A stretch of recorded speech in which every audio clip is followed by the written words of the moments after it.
Hello guys, আবারও একটা নতুন ব্লগে তোমাদের স্বাগত। আর আগের ব্লগে তোমরা এমন ভালোবাসা দিলে তাতে আমার মনে হয় না বেশি দিন ব্লগ দিতে পারবো। আরও বেশি ভালোবাসা দাও।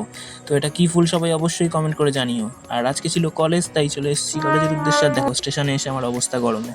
তো স্টেশনে একটাও লোক ছিল না, খুব কম।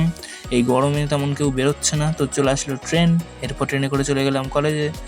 তো আবার চলছি, আর কলেজে এসে দেখি আজকে চলছে আম পার্টি। তো এই যে ছুরিতে শান দিচ্ছে, এরপর আম ছোলা শুরু হলো। দেন আমি আম কাটা শুরু করলাম। তো এরপর এটাকে মশলা মাখিয়ে খাওয়া হবে। তো চলছে আম পাটি দমদার, আর এতে এখনই খাওয়া শুরু করে দিয়েছে। তো এখন রিয়াকশানগুলো দেখতে থাকো, জাস্ট অসাম অসাম। হেভি ছিল, হেভি ছিল, হেভি। তো এই ব্যক্তি আমাদের জন্য আজকে আম নিয়ে এসেছিলো। ভাই, আমগুলো কিন্তু সেরা ছিল। এরপর আবার কলেজ শেষে চলে আসলাম বাড়ির দিকে। তো স্টেশনে চলে এসেছি, আর এই যে ট্রেনে উঠে গেছি। দেন চলছি। আর সবাই একটু বেশি বেশি করে লাইক, শেয়ার, কমেন্ট আর অবশ্যই সাবস্ক্রাইব করো।